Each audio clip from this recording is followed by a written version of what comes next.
Hello guys, welcome to my channel. आज हम काजल का सूट कट करेंगे। बहुत सुंदर एम्ब्रॉयडरी है और ये ना मैंने फास्ट नहीं की है, ये स्लो ही है। बस आगे वाला पार्ट में स्लो चलाऊंगी ताकि आपको समझ आ जाए। फिर सिस्टर एक रोज़ ही बोलती हैं कि बहुत फास्ट चलाते हो। और नीचे से ये बॉर्डर निकला था और कितनी सुंदर एम्ब्रॉयडरी है ना इसकी। तो इसके ऊपर स्टोन लगे हैं, वो सारे ही वॉश करने के बाद निकल जाने हैं। जो स्टोन लगे होते हैं एम्ब्रॉयडरी के ऊपर वो लगे हुए हैं। ज़्यादा आगे से नहीं ना दिखाई देता इसलिए। तो इसको मैंने डबल फोल्ड कर लिया है। इसकी हिप थी 45 इंच, चौथा भाग हो गया 11.25 इंच, 12.25, 13.25, तो मतलब 13.5 इंच तक चाहिए कपड़ा। डबल फोल्ड किया है मैंने। तो ये हैवी साइज ही है तो कपड़ा भी पूरा पूरा था, मतलब जैसे डबल एक्सल है, ट्रिपल तो नहीं है। थोड़ी हैवी थी लेडीज़ जी। तो इसको मैंने बिल्कुल सेट कर लेना है, ऊंचा नीचा नहीं होना चाहिए। और जो एम्ब्रॉयडरी वाले होते हैं सूट, उनके नेक लाइन बिल्कुल अच्छे से सेट करनी चाहिए। ये एक लाइन पर दूसरी लाइन मतलब। तो लंबाई चेक कर रही हूँ, लंबाई 37 इंच रेडी थी इनकी। और बस्ट थी इनकी 42 इंच, उसका चौथा भाग हो गया 10.5। और जो बैन वाला गला इन्होंने बनवाना है, बैन वाले गले होते हैं उनका सिर्फ 2 इंच कम रखते हैं तीरा। तो मैंने 8.5 पर निशान लगाया है और नीचे को 7 इंच पर ही लगाया है। अब मैं बस्ट का चौथा भाग हो गया 10.5 पर निशान लगाऊंगी और हल्की सी गुलाई डाल देनी है। और जो बैन वाले गले होते हैं उनका 1.25 इंच अंदर को लेते हैं और तिरछा इस तरह से मिला देते हैं और अंदर की गुलाई वो आगे को डालते हैं जैसे मैंने डाली है, आप ध्यान से देखें। और 8 इंच पर कमर का और 15 पर हिप का लगाया है। आप जो कस्टमर आते हैं उनके चाक नाप सकते हैं, जितने पर हो ना उससे 1 इंच एक्स्ट्रा ले लें। आधा इंच ऊपर को सिलाई को जाएगा, आधा इंच नीचे को। कमर थी इनकी 38 इंच, 9.5 पर निशान लगाया है। और हिप थी 45 इंच, 11.25 पर। और बस्ट से सीधा 2 इंच ले लेना है और हिप का और कमर का निशान चौक से मिला दिया है। बस्ट से हमेशा सीधा 2 इंच, या जो हैवी साइज हो 2.5 इंच भी ले लें तो सीधा सीधा लेना चाहिए, एकदम तिरछा नहीं लेना चाहिए। नहीं तो ना फिर अच्छे से फिटिंग नहीं आती, झोल सा पड़ता है अंडर आर्म के पास। तो मैं पंखा बंद करके ही बैठी थी। अंदर वाले पंखे की बाहर वाली बाहर वाली जो गुलाई है उसके ऊपर कट देना है, कट कर देना है। और मैंने ना बाहर वाला निशान नहीं लगाया, आप लगा लें। 1.5 इंच का मार्जिन लगा लें। कई बार याद भूल जाता है ना, तो मुझे आदत है, मैं बस फिटिंग का निशान लगाकर अंदाजे से कट कर देती हूँ। और कपड़ा पूरा पूरा था, नीचे को नहीं कट किया, बस कमर से हल्की सी छेप डाली है मैंने। ये आगे का पल्ला बिल्कुल पूरा पूरा था और ये ऊंचा नीचा है वो सेट कर दूंगी मैं। बस आडा बना है ये शर्ट उसका। तो एम्ब्रॉयडरी चुभने वाली है इसलिए लाइनिंग लगवाई है, उसको मैंने बोला था कि लगानी पड़ेगी तो फिर लगवा ली उसने। तो ये बैक साइड का पल्ला है, यहाँ से हम बाजू कट करनी है और पीछे का पल्ला कट करना है। तो मुझे जितना चाहिए मैंने उतना ही फ़ोल्ड किया है इंची टेप से। जैसे हमारी हिप होती है उससे 2-2.5 इंच एक्स्ट्रा, बस उतना ही फ़ोल्ड करना है जितनी आपकी हो। हमारे कस्टमर की थी 45 इंच और उसका चौथा भाग 11.25, 12.25, 13.25, मतलब 13-14 तक फ़ोल्ड की है मैंने। और आगे का पल्ला रख कर उसे सेम कट कर देना है।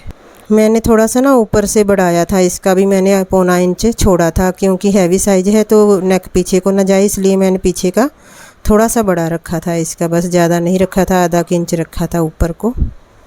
और इसको सेम वैसे ही कट कर देंगे। और जिस साइड पर मैं बैठी हूँ वहाँ पर कन्नी से कन्नी मिला दें ध्यान से, नहीं तो ऊंचा नीचा हो जाएगा पल्ला हमारा बड़ा छोटा। और ऐसे ही सेम कट कर देना है। और इनको हाफ बाजू चाहिए थी डिज़ाइन वाली, तो इसकी मैंने स्टिचिंग की भी वीडियो डाली है, फिर मैं आपको बताऊँगी कि कैसे बाजू बनाई थी इसने। तो मतलब ये बिहार के लोग हैं ना, सीधे साधे से, इनको पता नहीं चलता। कहती वो वाली बाजू चाहिए मेरे को, खुली खुली होती है, जो खुली मतलब जिसमें से बाजू दिखती है कट वाली। तो वो जो खुली खुली बाजू होती है ना वो वाली चाहिए मेरे को, ऐसे बोल के गई। तो फिर मैंने अपने अंदाजे से बना दी है उसकी बाजू खुली खुली। मतलब मॉडर्न तो बनना चाहते हैं लेकिन सूट ये पेंडू सा है, मतलब इतनी एम्ब्रॉयडरी ना पेंडू सा सूट लगता है। कॉटन का लेती ना वो ऑल ओवर 5 मीटर है, उसकी बाजू वो बढ़िया वाली बननी थी जो ये बता कर गए थे।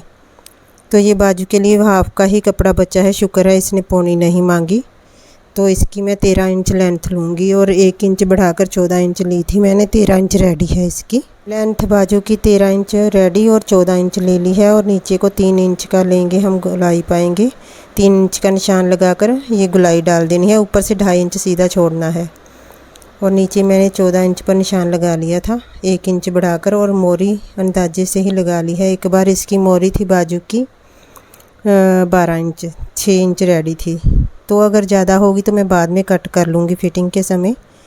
तो एक बार मैंने ऐसे रफ सा निशान लगाकर कट कर लिया है। जब फिटिंग लगाएंगे फिर देख लेंगे, अगर ज़्यादा बढ़ेगी तो फिर कट कर लेंगे। तो अब मैं इसके बैक साइड के पल्ले के हिसाब से लाइनिंग भी कट करूँगी पहले।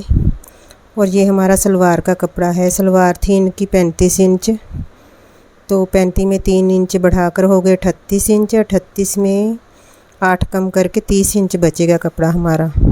तो वो 6 इंच इनका पहुंचा था, 6 इंच मैंने फ़ोल्ड कर लिया है। जितना पहुंचा हो, 7 इंच हो, 6 इंच, 6.5 इंच हो, तो उतना का ही फ़ोल्ड करें, ज़्यादा नहीं करना चाहिए। फिर बाद में जब शेप बनाते हैं ना पोंचे की फ़िटिंग लगाकर, तो फिर अच्छी नहीं बनती। अगर ज़्यादा बड़ा सारा पोंचा हो तो फिर इंची टेप से शेप लगाने में काफ़ी कपड़ा वेस्ट चला जाता है। तो जितना पोंचा रेडी हो बस उतना के ही रखें, ज़्यादा नहीं ज़रूरत हमें। उधर से मैंने 30 इंच ले लिया है निशान, तो वो आगे को 2 इंच बढ़ा दिया था। ये कुंदे का निशान होता है जो 2 इंच बढ़ाते हैं। इधर से आसन 10-10.5 इंच और 2 इंच आगे को बढ़ा दिया है। ये सेमी पटियाला सलवार की कटिंग हो जाती है, काफ़ी घेर बन जाता है इसका। बेल्ट भी छोटी हो तो फिर ज़्यादा चुनट पड़ जाती है, नहीं तो थोड़ी कम पड़ती है, लेकिन होती तो सेमी पटियाला ही है। अब जहाँ जहाँ पर मार्किंग की है वहाँ से हम कट कर देंगे। तो ये हमारे 2 पल्ले सांझे और 2 कुंदे हो जाएंगे। तो कुंदे सलवार में 4 होते हैं, 2 पल्ले होते हैं, फिर सलवार बनती है। और यहाँ से छोटे कट लगाकर मैं बारीक सी सिलाई लगा दूँगी। फिर ऐसा लगेगा कि जैसे पल्ले अलग से डाले हैं हमने। तो इस तरह से करने से ना इंटरलॉक का काम बच जाता है, धागे नहीं निकलते। मैं बस फिटिंग के ऊपर और बेल्ट के ऊपर ही इंटरलॉक करती हूँ, बाकी अंदर कोई सिलाई इंटरलॉक के लिए नहीं होती। तो इस तरह से काम भी बच जाता है, ज़्यादा कट भी नहीं पड़ते सलवार में। जहाँ से फ़ोल्ड किया है ना वहाँ पर रखने हैं हमने कुंदे और उसी हिसाब से कट करने हैं। ये 4 कुंदे हो गए और 2 पल्ले सांझे हो गए हमारे। अब बेल्ट कट करेंगे। बेल्ट इनकी हिप के अकॉर्डिंग, जैसे 45 है ना हिप इनकी, 44 मान लेते हैं, 22, 23, 24, 25, 26 इंच, 26.5 इंच चाहिए हमको। मैं 26 ही ली थी। 26 इंच लंबाई और 8 इंच चौड़ाई, और चौड़ाई पूरी ही थी, तो मैंने ऐसे ही कट कर ली। थोड़ी सी आधा इंच ज़्यादा थी, तो चलो कोई बात नहीं, ज़्यादा थोड़ा सा फट्टा मोड़ देंगे, इतना का क्या कट करना, मैंने सोचा। तो ये हमारी बेल्ट कट हो गई है। और जो थोड़ा सा कपड़ा बचा है वहाँ से हमने बाजू के डिज़ाइन के लिए पट्टियाँ निकालनी है। देखें इनका भी कपड़ा नहीं बचा नेक के लिए और पोंचे के लिए। तो वो जो लाइनिंग लगाऊंगी ना मैं उसमें से बचा कर लगाऊंगी, पोंचे के ऊपर कपड़ा और नेक के ऊपर।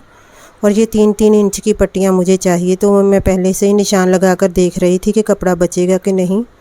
तो ये थोड़ा सा बचा है, वहाँ से बैंड भी लगानी है हमें, तो इसलिए मैंने ना बाजू की पट्टियाँ ही रख ली हैं। तो बाकी हम जो हमारे पोंचे के नीचे कपड़ा लगेगा, पीछे उरे पट्टी तो नहीं लगेगी, बैन लगेगी। बैन के लिए और पट्टियों के लिए ही कपड़ा बचा है। ये 1 इंच का निशान लगाया है मैंने। यहाँ पर डिज़ाइन डालेंगे, खुली बाजू बनाएंगे उसकी, हवा लगती रहे। और अंदर से कट कर दिया है। ये 4 पल्ले हो गए हैं हमारे, अलग अलग कर दिया है सबको। तो जब मैं स्टिचिंग करूँगी आपको बता दूँगी कि वाह वाला खुला डिज़ाइन बनाया था। तो ये सूट की हम फिटिंग पक्की कर लेंगे। तो इसको खोलकर फिर से दिखाती हूँ। एम्ब्रॉयडरी मुझे सुंदर लग रही थी, लेकिन ना पेंडू से टैप होते हैं ऐसे, मतलब जैसे नई शादी हुई हो ना तो वो डालते हैं इतने भारे से सूट ना। फिटिंग पक्की कर ली है। और ये नीचे ना पेस्टिंग पेपर लगा होता है एम्ब्रॉयडरी के लिए, तो वो मैं नहीं निकालूंगी, धोने के बाद ही निकलेगा, नहीं तो जब धोएंगे ना तो गिल्ला होकर फिर निकलेगा। ऐसे कट करते बैठूंगी तो सारा दिन लग जाना है। तो ये हमारी लाइनिंग है, इसको डबल फोल्ड करके पीछे के पल्ले के हिसाब से मैं कट कर दूंगी।